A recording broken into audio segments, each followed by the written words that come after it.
What is going on, friends? It is new set time, and I got us a little pre-release pack for the new Phyrexia, and this will be my first opening. Let's see what's in there. Let's see. I can hear the dice. Ooh. Maybe we'll get one of the fancy dice.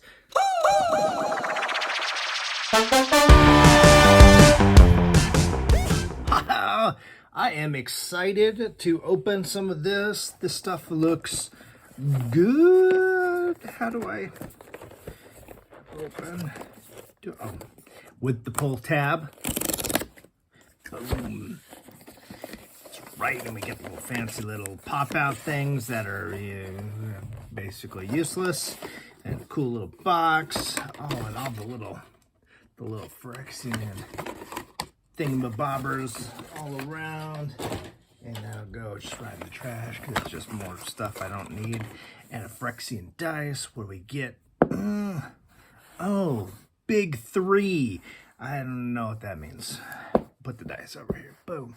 Here we go. And our little box and our stuff. And our junk. Boom. Boom. And our Razor Verge Thicket. Actually, that's a really good card. I will probably keep that for myself because it's got a little fancy little stamp. Boom. Just kind of put that over there. Down. So has anybody been liking this new set? Actually, most of the stuff online is looking like this is a great new set. We'll slow roll through this first pack here.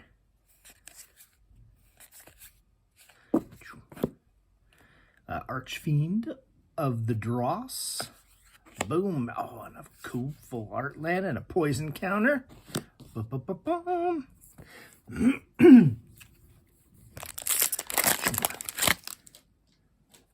Boom to pack 2. Okay, we'll quicker through like the commons at least. We'll kind of go through the uncommons here because this is new set, right? Boom, Blackleaf Cliffs. There we go. Oh, hitting the lands. Got a foil. Oh, we got a Phyrexian land. That is super duper cool.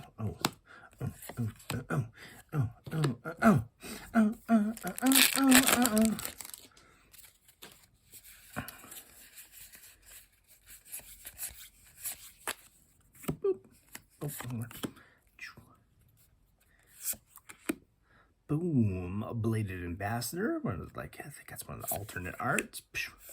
Oh, Tivar. Jubilant Brawler.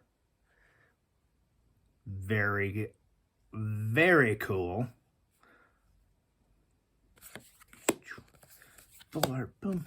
Token. Do. That was a pre-release pack. I should be like telling you like what cards I would pull. I haven't looked at the little stuff enough to know what's good without having to read all these, and then it'll take forever. Phyrexian Arena. Oh, hey, I know that card. That used to be a fantastic card. It's still pretty good. I mean, I think there's probably better stuff now, but I could still see that getting used. Definitely commander-wise, I could see somebody throwing in there. Ooh, no peeking. I see a foil in this box, though, or in this pack. Boom, boom, doop, doop, boop. And we got a Dragon Ring Glider with a little goblin in it for Mirrodin. Equipped creature gets +2/+2. It has flying and haste. And it comes in attached to a 2/2 Red Rebel. Boom, that's actually pretty good. Boom, Hexagon Wings. Oh, and another one of them's them there Fancy Lands. The Phyrexian land. Man, those are awesome looking. Boom, and our final pack. boom, boom.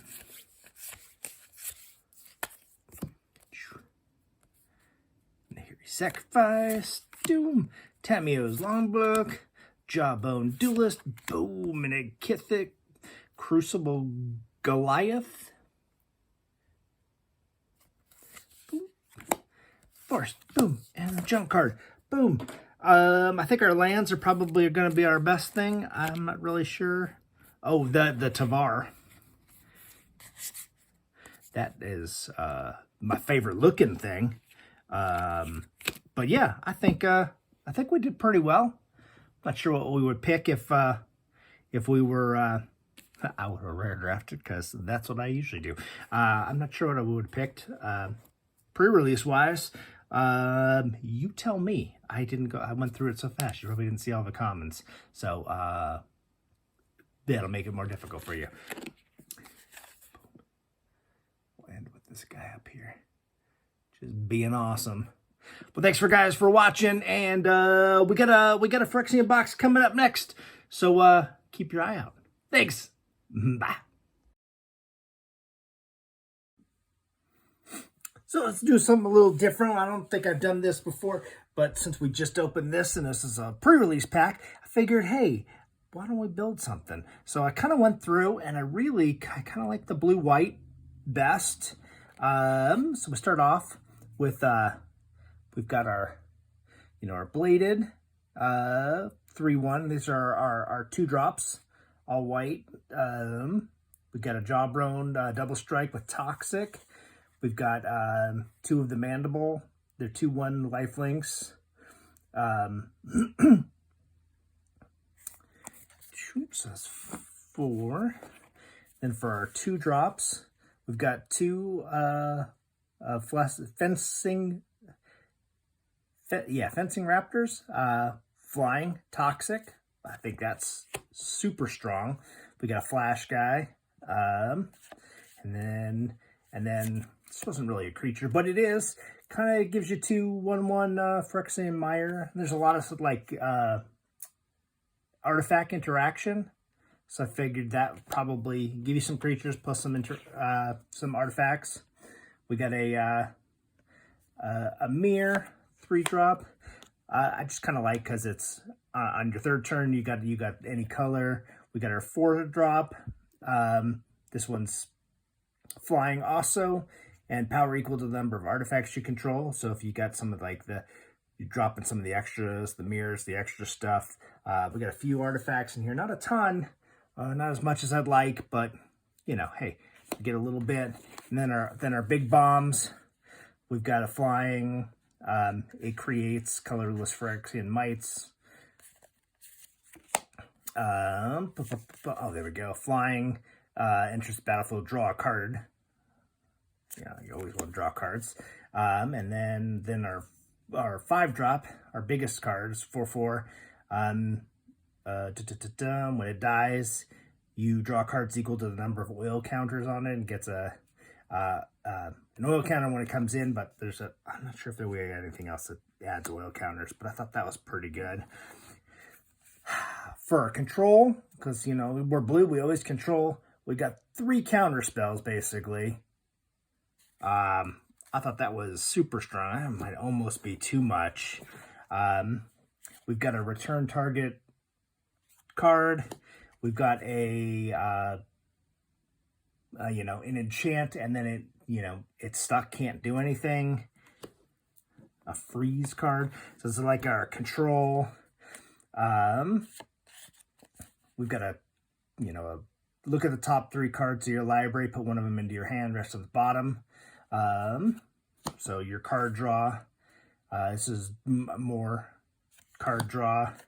This one was a instant, kind of a pump up, get +2/+2. If that creature has Toxic, draw a card. We've got quite a few things that have Toxic, so you're pretty much guaranteed you're drawing a card on that. And then over here for pumps, we've got an enchant creature, gets flash, gets +1/+1 as long as opponent has 3 or more poison counters. Enchanted creature gets an additional +1 as first strike. I figured with it, we have enough Toxic stuff, it's definitely gonna have that. We have a equip creature +2.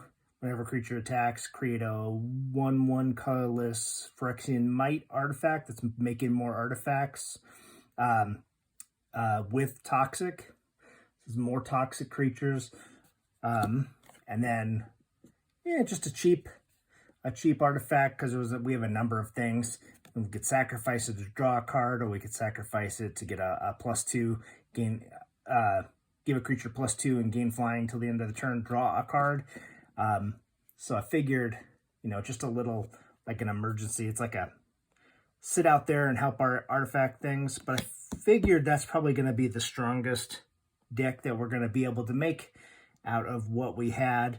I know you guys didn't really see, well, we didn't kind of saunder through the commons and uncommons, so you guys didn't see everything. But, you know, what do you think? What do you think of that deck? What kind of stuff? That gives us 24 cards, making it 16 lands. We did have like these kind of lands. Thinking about it, they do come into play tapped. I hate lands that come into play tapped, but maybe they'd be sideboard, because you could do the draw off them, get the extra card. But if you're playing against somebody who's like a really fast deck, you don't want your lands coming in tapped. So what do you think of this, guys? That'd be something you do. I always just remember flying being just super strong. Like, it was always difficult to when you had somebody who had a bunch of flying in their deck to stop them. Maybe I'm going all the way back to like Ravnica, Return to Ravnica. That was definitely blue-white was like the strongest. But yeah, tell me what you think. Leave a comment, like, share, all that kind of stuff. Thanks, guys. See you soon.